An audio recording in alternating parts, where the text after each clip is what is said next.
Good morning students. कल हमने differentiation के बारे में कुछ टॉपिक लगभग सारा डिस्कस कर लिया था। क्वेश्चन रूल, प्रोडक्ट रूल और चैन रूल और सिंपल फॉर्मूले, साइन के, ट्रिग्नोमेट्रिक के रिलेटेड और कुछ लैंग्वेज से रिलेटेड हमने न्यूमेरिकल को सॉल्व किया था।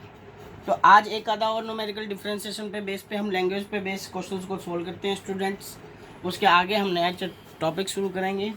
तो question is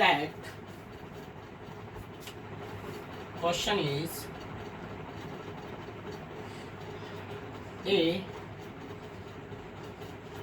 metallic disc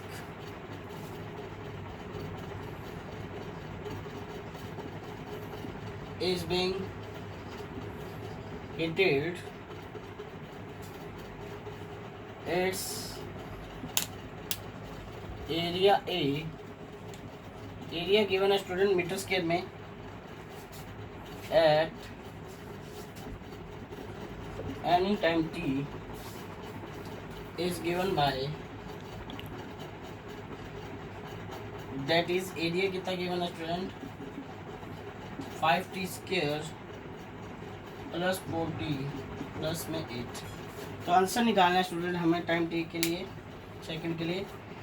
calculate the rate of increase of area find करना है, हमें एरिया फाइंड करना है, rate of increase of, and time कितना गिवन है स्टूडेंट 3 सेकंड। टाइम कितना गिवन है 3 सेकंड। रेट ऑफ एरिया निकालना है यानी कि टाइम के रिस्पेक्ट में निकालना है स्टूडेंट।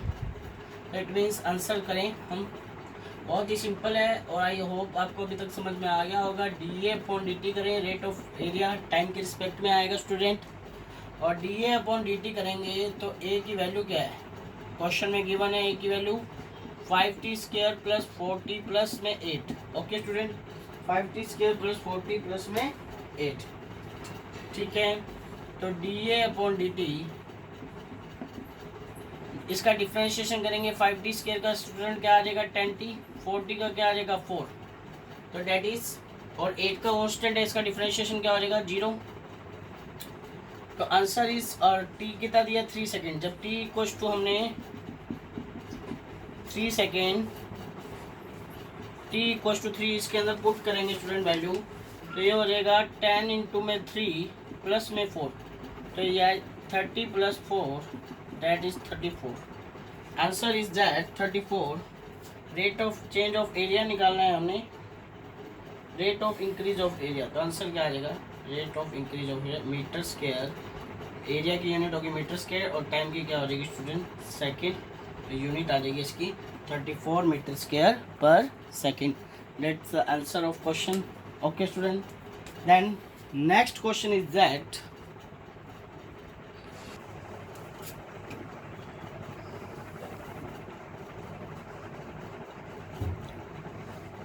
तो स्टूडेंट नेक्स्ट क्वेश्चन हमारे पास है, थोड़े लैंग्वेज को समझेंगे। एक पार्टिकल स्टार्ट हो रहा है ओरिजिन से और यूनिफॉर्म विद पार्टिकल स्टार्ट हो रहा है ओरिजिन से यूनिफॉर्म एक्सेलेरेशन, एक मतलब एक्सेलेरेशन से, और उसकी डिस्प्लेसमेंट t सेकंड बाद मीटर में ये रिलेशन आ रही है x equal to 2 plus 5t plus 7t square. हमें फाइंड करनी है इनिशियल वेलोसिटी, फिर टाइम जब 4 सेकंड हो गया तब वेलोसिटी फाइंड करनी है, यूनिफॉर्म एक्सेलेरेशन को फाइंड करना है और डिस्प्लेसमेंट फाइंड करना है स्टूडेंट 5 सेकंड। तो क्वेश्चन का जो पहला पार्ट है ए, उसको हम सोल्व करेंगे स्टूडेंट। तो गिवन है हमें, गिवन क्या है student, x equal to 2 plus 5t plus 7t square. Velocity क्या होती है, change in displacement with respect to time. तो स्टूडेंट dx अपॉन dt किया हमने, dx अपॉन dt किया तो ये d upon dt 2 plus 5t plus 7t square. Differentiate किया, 2 कांस्टेंट है 0, 5t, t का क्या हो जाएगा 5 1, ये 5 आ जाएगा, और 7t स्क्वायर क्या हो जाएगा student 14t। Okay, differentiation x की एन लगाया, सिंपल फॉर्मूला बेसिक्स आपको पता ही है। इनिशियल वेलोसिटी, इनिशियल वेलोसिटी में जब टाइम क्या था 0, जब t क्या था स्टूडेंट 0, तो आपको इनिशियल वेलोसिटी फाइंड करनी है। t की वैल्यू रखी 0, तो 14 इंटू 0 0 0, तो बचा क्या, इनिशियल वेलोसिटी किसकी इक्वल आ गई 5 मीटर पर सेकेंड। ये आपके पास ए पार्ट सोल्व हो गया स्टूडेंट। बी पार्ट पूछा उसने, वेलोसिटी फाइंड करनी है जब t इक्वल टू 4 सेकेंड हो। t इक्वल टू 4 सेकेंड हो तो यहाँ पुट कर देंगे स्टूडेंट, हम सीधा रख दे 0 + 5 + 14, t की वैल्यू रख दी 4। तो देखिए स्टूडेंट क्या होगा, ये 5 + 4 4 जा 16, 56 और 5 कितना हो जाएगा 61 मीटर पर सेकेंड। ये बी पार्ट सोल्व हो गया स्टूडेंट, सीधा डिफरेंशिएशन वेलोसिटी की दी वैल्यू पुट कर दी। अब हमें यूनिफॉर्म एक्सेलेरेशन फाइंड करनी है स्टूडेंट। तो ये dx/dt किसके इक्वल हो गया स्टूडेंट, वेलोसिटी के। ये भी आपके पास वेलोसिटी आ गई, वेलोसिटी आ गई, वेलोसिटी आ गई। ओके स्टूडेंट, अब आपको क्या फाइंड करनी है, एक्सेलेरेशन। और एक्सेलेरेशन आपने 9th स्टैंडर्ड में पढ़ा था स्टूडेंट, एक्सेलेरेशन क्या होता है, change in velocity with respect to time. तो एक्सेलेरेशन की बात चल रही है स्टूडेंट, dv/dt फाइंड करना है हमने। ओके, और वेलोसिटी ये रही मेरे पास, दैट इज वेलोसिटी क्या है 5 + 14t। हमने वैल्यू रखी d/dt 5 + 14t। 5 कांस्टेंट है, इसका डिफरेंशिएशन 0 और 14t t का 1, तो ये क्या आ जाएगा 14 मीटर पर सेकेंड। तो यूनिफॉर्म एक्सेलेरेशन क्या आ जाएगी, एक्सेलेरेशन इज मीटर पर सेकेंड स्क्वायर। ओके, एक्सेलेरेशन आ गई, that is the C part. ये आपके पास सी पार्ट है। डी पार्ट क्या निकाला है, डिस्प्लेसमेंट फाइंड करनी है आपने जब टाइम क्या हो 5 सेकेंड। तो स्टूडेंट यहाँ वैल्यू पुट कर रहे हैं हम, डिस्प्लेसमेंट ही गिवन था 2 + 5 × में 5 + 7 × में 5 का स्क्वायर, d = 2 + 25 + 7 × में 25, d + 25 2 27 + 25 8 जा 225, 7 जा कितना हो जाएगा, आई थिंक 175 होगा स्टूडेंट। और इसको हम जोड़ दें 7 5 12, तो डिस्टेंस आ जाएगी 202 मीटर, डिस्प्लेसमेंट आ जाएगी 202 मीटर। तो लैंग्वेज के क्वेश्चन है स्टूडेंट, और हम उसको इस मेथड से क्या कर सकते हैं, सोल्व कर सकते हैं। और भी बहुत से क्वेश्चन होते हैं, आप ट्राई करना अपने ऊपर घर पर। ओके स्टूडेंट, नेक्स्ट क्वेश्चन है स्टूडेंट हमारे पास, क्वेश्चन गिवन है the mass of body is 2.5 kilogram, it is in motion and its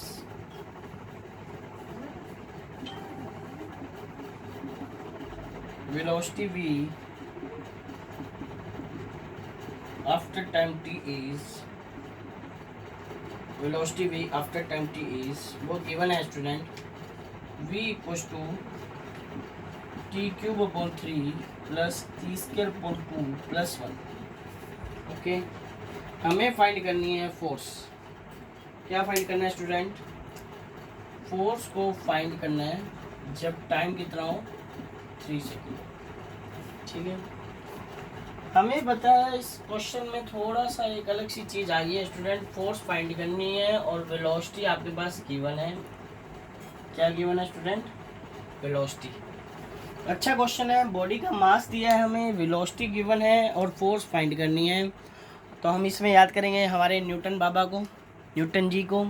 उन्होंने क्या थ्योरी दी थी, 9th स्टैंडर्ड में आपने पढ़ा था, according to Newton second law, force equals to क्या होता है स्टूडेंट, ma।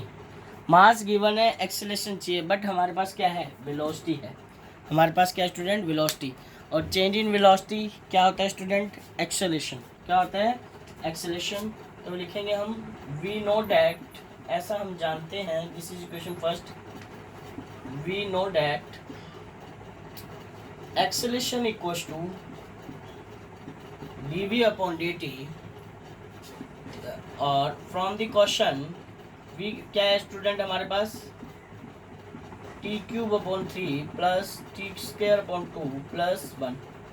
डिफ्रेंशिएट करेंगे स्टूडेंट, तो ये हो जाएगा 3t² + 2t/2 + 1। ये तो कांस्टेंट है, ये तो बाहर ही रहेगा, आप इसको ऐसे लिख सकते हो स्टूडेंट। अगर आपको नहीं समझ में आया तो आप इसको ऐसे लिख सकते हो 1/3 t³, इसका अलग से कर दिया। फिर 1/2 टी स्क्वायर इसका अलग से कर दिया, और 1 का डिफरेंशिएशन क्या हो जाएगा स्टूडेंट 0। समझ में आया? एक्स के लगाया है, क्या लगाया है? एक्स की एन, एक्स की एन क्या था स्टूडेंट? N x N -1। सीधा कर दिया, डायरेक्ट कर दिया। हमें बहुत से क्वेश्चन हो गए प्रैक्टिस करते हुए, इसलिए तो ये हमारे पास क्या आ गई स्टूडेंट? एक्सेलेरेशन आ गई। क्या आ गई? एक्सेलेरेशन। समझ गए? 3 से 3 आप काट सकते हो, 2 से 2 आप काट सकते हो, 2 से 2 कट गया, तो एक्सेलेरेशन जो आ गया हमारे पास t² + t आ गया। फोर्स फाइंड करनी है जब टाइम कितना हो 3 सेकंड, तो यहाँ टाइम की वैल्यू रख दें 3 सेकंड, दैट इज 3 का स्क्वायर + 3, 3 का स्क्वायर कितना हो गया 9 + 3, तो एक्सेलेरेशन कितनी आ गई स्टूडेंट आपके पास? 12 मीटर/सेकंड²। आई थिंक समझ में आया होगा यहाँ तक आपको। अब हमें फाइंड करनी है फोर्स। क्या फाइंड करनी है स्टूडेंट? फोर्स। फोर्स फाइंड करनी है। फोर्स का formula according to Newton second law, F = क्या था स्टूडेंट? ma। F = क्या था? ma। वैल्यू पुट की student, F = ma। How much mass is given? 2.5। How much acceleration? 12। Point उड़ाया नीचे 10। ओके, 5 5 जा 25, 5 2 जा 10, 2 6 जा 12। तो फोर्स कितनी आ जाएगी स्टूडेंट? फोर्स आ जाएगी 30। और जो बताया किसने था फोर्स के बारे में हमें? न्यूटन। तो फोर्स की ऐसे यूनिट क्या हो जाएगी स्टूडेंट? न्यूटन। और सीरियस तो आपको पता है, हम आगे बताएंगे आपको, डायन होती है। Tiny, dine, DYNE। ओके, यही सोचो डायन। ओके स्टूडेंट, नेक्स्ट क्वेश्चन है student, proof that P = FV। हमें पावर, हमने आज तक पढ़ा है power student work upon time या एनर्जी अपॉन टाइम, पर आज हमें पावर का नया फॉर्मूला प्रूफ करना है, FV, force into velocity. Okay, तो प्रूफ करेंगे। आंसर, वी नो दैट, बहुत ही सिंपल है student, we know that work equals to क्या होता है? फोर्स इनटू में डिस्प्लेसमेंट, और एंगल आता था cos थीटा। अगर हमारे पास डॉट हटा दिया, फोर्स और डिस्प्लेसमेंट दोनों सेम डायरेक्शन में है। Okay, this equation first. इस इक्वेशन को डिफ्रेंशिएट कर दिया हम टाइम के रिस्पेक्ट में, dw/dt हमने लिख लिया d/dt fs।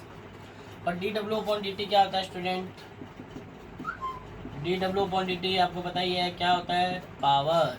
Work upon time क्या होता है? पावर। फोर्स को कांस्टेंट माना, ds/dt, और यहाँ पर ds/dt किसके इक्वल हो जाएगा? Change in displacement with respect to time, velocity. तो पावर किसके प्रूफ होगी स्टूडेंट? फोर्स इनटू में वेलोसिटी। तो ये पावर का एक नया फॉर्मूला है आपके पास, P = FV। F is force, V is velocity and P is power. Understand student? Okay student, अभी तक हमने जो पढ़ा वो डिफरेंशिएशन था। अब डिफरेंशिएशन का ब्रदर भाई आ गया, कौन? इंटीग्रेशन। भाई है, पर ये इसका रिवर्स चलेगा। डिफरेंशिएशन का क्या चलेगा स्टूडेंट? रिवर्स। तो इंटीग्रेशन की डेफिनेशन अगर हम सिंपल वर्ड्स में दें तो इंटीग्रेशन की डेफिनेशन है, it is the reverse process of differentiation. It is the reverse process of differentiation. जिस तरह से फिजिक्स में आपके डिफरेंशिएशन का रोल बहुत ज़्यादा है, उसी तरह से इंटीग्रेशन का रोल भी आपके फिजिक्स के अंदर बहुत है। जितना जितना यूज होगा इंटीग्रेशन का, बस हम उतने की बात करेंगे। ओके स्टूडेंट, तो इंटीग्रेशन की डेफिनेशन जो होगी स्टूडेंट, मैंने अभी आपको बता दिया, डेफिनेशन जो देंगे वो क्या होगा? The process of integration, the process of integration is the inverse process of differentiation. The process of integration is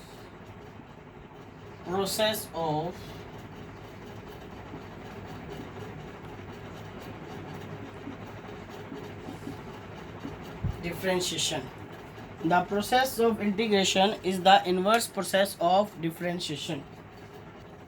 The process of integration is the inverse process of differentiation. और सिंबॉलिक इसका representation जो होगा integration का वो ये symbol से होगा student. ये सिंबल से हम इंटीग्रेशन को रिप्रेजेंट करेंगे। जैसे इसको में लिख सकते हैं fx dx, तो इसका इंटीग्रेशन का जो रिजल्ट मिलेगा वो क्या मिलेगा fx। ठीक है स्टूडेंट, यहाँ पर हम इसका इंटीग्रेशन कर रहे हैं और ये हमें क्या मिलेगा रिजल्ट। तो इसको भी हम कुछ फॉर्मूले हमें याद होने चाहिए इंटीग्रेशन के अंदर भी, और उसी से हमको आगे हम सोल्व कर पाएंगे। तो इंटीग्रेशन के फॉर्मूले हम लिखते हैं स्टूडेंट। फॉर्मूला जो होगा इंटीग्रेशन का,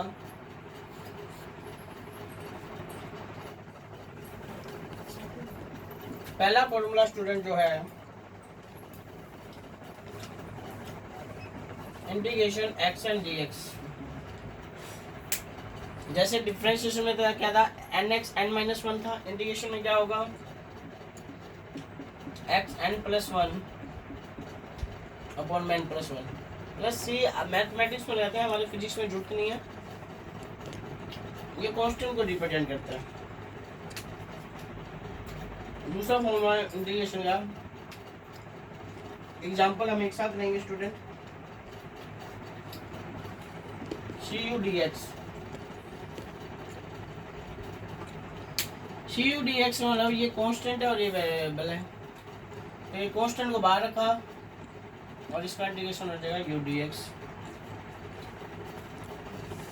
थर्ड जो क्वेश्चन फॉर्मूला इंटीग्रेशन का वो क्या है स्टूडेंट dx। इसका इंटीग्रेशन का रिजल्ट क्या होगा स्टूडेंट x, dx का x होगा, सिमिलरली dy का y होगा, dz का z होगा, dw का w होगा, जो भी आप ले लो, dx का x, dy का y, dw का w। अब कहते हैं सर ये ऐसे कैसे होगा, तो देखिए कैसे होगा। dx मान लिया x की पावर 0 dx, इसको इस तरह से लिख सकते हैं स्टूडेंट। हाँ जी लिख सकते हैं, क्योंकि किसी भी वेरिएबल की पावर 0 है तो वो क्या होता है 1 के इक्वल होता है, तो 1 इंटू में dx ही होगा। हाँ जी, अब यहाँ पर ये फॉर्मूला लगाएं स्टूडेंट x की n वाला, वो क्या है x n+1 अपॉन n+1। यहाँ पे n क्या मेरे पास 0, x 0+1 अपॉन में 0+1, x 0+1 यानी कि 1, 0+1 1, तो आंसर इज x। तो प्रूफ हो गया dx का इंटीग्रेशन क्या होगा x। फिर अगर फॉर्मूला आपको मिल जाए u प्लस v dx, तो इसको आप ऐसे लिख सकते हो student u dx plus v dx। तो ये कुछ बेसिक से फॉर्मूले हैं स्टूडेंट जो हम कल करेंगे, आगे की क्लास में इस पे न्यूमेरिकल करेंगे। आज के लिए हम इतना ही इंटीग्रेशन में करवाएंगे आपको, और यहाँ तक आपको कोई भी दिक्कत हो, कोई भी डाउट हो student, please comment the inbox. आगे की क्लास में हम इंटीग्रेशन को कल कंप्लीट करेंगे। Have a good day. Okay student.